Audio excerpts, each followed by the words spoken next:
Dalam nama Bapa dan Putra dan Roh Kudus. Amin. Maria diberi kabar oleh malaikat Tuhan bahwa ia akan mengandung dari Roh Kudus. Salam Maria, penuh rahmat, Tuhan sertamu, terpujilah engkau di antara wanita dan terpujilah buah tubuhmu Yesus. Santa Maria Bunda Allah, doakanlah kami yang berdosa ini sekarang dan waktu kami mati. Amin. Aku ini hamba Tuhan, terjadilah padaku menurut perkataanmu. Salam Maria, penuh rahmat, Tuhan sertamu, terpujilah engkau di antara wanita dan terpujilah buah tubuhmu Yesus. Santa Maria Bunda Allah, doakanlah kami yang berdosa ini sekarang dan waktu kami mati. Amin. Sabda sudah menjadi daging dan tinggal di antara kita.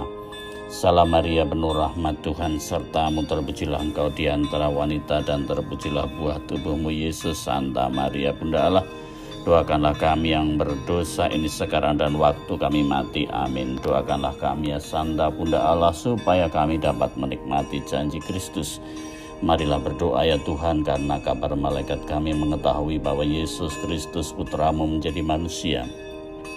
Curahkanlah rahmat-Mu ke dalam hati kami, supaya karena sengsara dan salibnya kami dibawa kepada kebangkitan yang mulia, sebab Dialah Tuhan pengantara kami. Amin. Kisah Rosario Samiti, kisah sengsara Yesus disalibkan pada hari Jumat. Pastor Samiti punya kisah tentang seorang pemuda yang gelisah punya masalah berat. Begitu murungnya atas masalahnya sehingga dia dijauhi oleh orang tua dan teman-temannya, hingga ia ditemukan oleh seorang tua yang sedang lewat di pinggir hutan. Seorang perempuan yang menurutnya lebih seperti nenek penyihir, tetapi ia tampak baik. Nak, masalah yang kamu derita itu bisa diatasi. Bagaimana caranya? Tanya pemuda itu pada nenek. Sang nenek memasukkan 1 sendok garam ke dalam gelas, lalu mengaduknya dan meminta pemuda itu meminumnya. Wah, jelas asin. Tolak pemuda itu, coba dulu, pinta nenek. Pemuda itu mencobanya dan memang betul terasa asin. Tetapi nenek itu tidak berkomentar. Lalu ia mengajaknya ke kolam di dekat tempat dia berada. Lalu ia mengambil segenggam garam dan memasukkannya ke dalam kolam itu. Cobalah. Lalu dia mengaduk-aduk air itu dan mengatakan, cobalah, airnya asin apa tidak? Pinta nenek. Begitu dicoba, jelas tidak terasa asin. Itulah masalahmu. Kamu senantiasa melihatnya dalam gelas, sementara nyatanya kamu hidup di dalam kolam itu.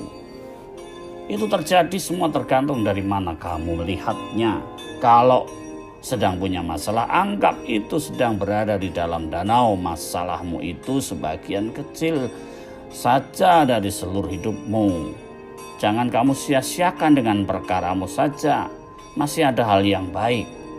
Hendaklah kamu khawatir tentang apapun juga, tetapi nyatakanlah dalam segala hal keinginanmu kepada Allah dalam doa dan permohonan dengan ucapan syukur. Filipi 4:6. Kekhawatiran dalam hati membungkukkan orang, tetapi perkataan yang baik menggembirakan dia. Amsal 12 ayat 25.